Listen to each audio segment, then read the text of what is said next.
Ladies and gentlemen, welcome to a brand new season of Ironman Skyrim. As always, I am your host, Kairos, and this time I will be playing myself a Dark Elf Sneaky Mage. Not unlike Bjorn, but hopefully this one will go a little bit farther. I'd like to point out really quick just how unbalanced these poor models are. He's so ugly, poor man. Anyway, so I just stick with the presets and I decided to call this character Prisoner. That way, the entire game will be fully voice acted. Follow the captain, prisoner. See? So I set up my my dragon stats right off the bat here. This is just so that I don't have to fiddle around with them later, even if I do end up having to restart the game.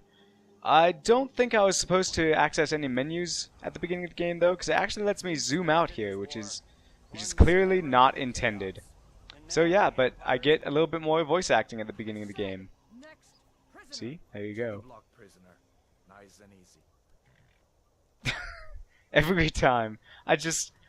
This is what makes it pretty clear you weren't supposed to be able to zoom out. There's a lot I could say for this upcoming scene, but I think I'll just let it play out, and you can make your own judgments.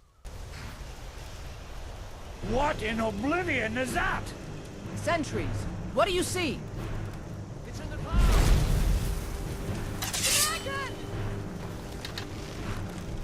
What is he doing? Just stand there. Guards, get me down, people that... I have no idea. Was I supposed to be knocked out? What happens? I don't know. Hey, Dark Elf.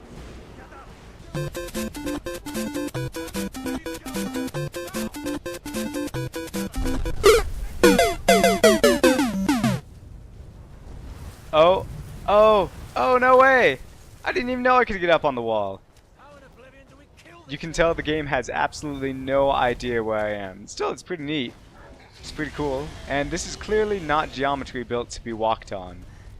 That's kind of nice. Pretty neat. Anyway, moving on. Yeah, you can tell the game has no idea what to do with me. So, here we are. I'm finally at the first fight of the game. Let's see how Prisoner shapes up. Wow, I am really glad I was born under the Atronach sign.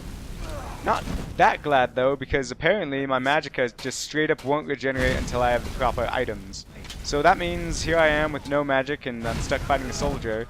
And depressingly enough, I have to whip out iron broadswords, and of course they do better than magic. This is going to be a long playthrough. But luckily, some hope is right on the horizon. If I take this mage's his hood and his robes, that should give me the magicka and magicka generation I need. So after that, there really isn't a whole lot going on that's different than any other playthrough you've seen me do. I just, raid the bandit camp, and then I find my way over to... How did I forget the town's name? Whatever the first town name is. Oh, Riverwood. There we go. So, in fact, this is so much like every other playthrough, I don't even know why I'm bothering to show you. Just I did it. Maybe you could talk. I'm not skipping anything. So, yeah, I do all the quests here. Luke and Valerius, yeah, I'll get your claw back. Whatever.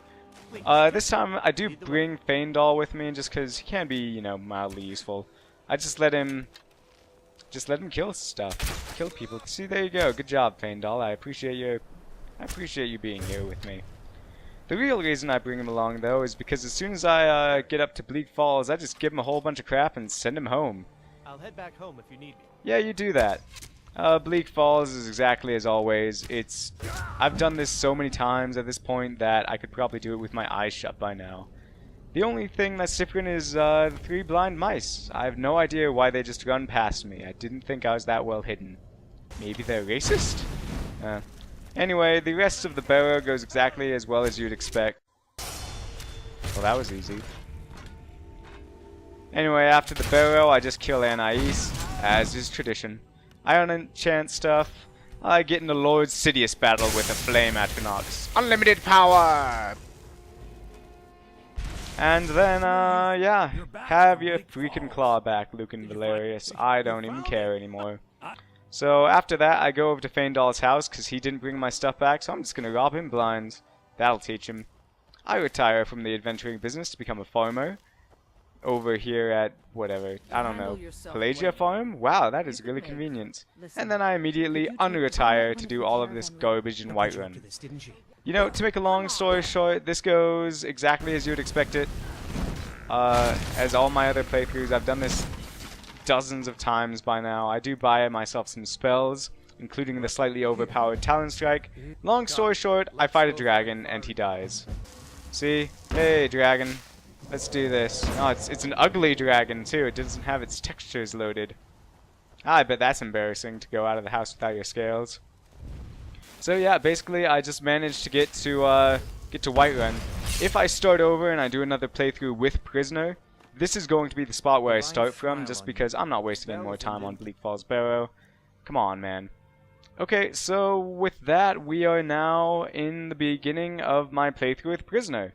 That brings us pretty much up to speed. I just have the stuff around Whiterun to get done, and then I will be moving on with the storyline.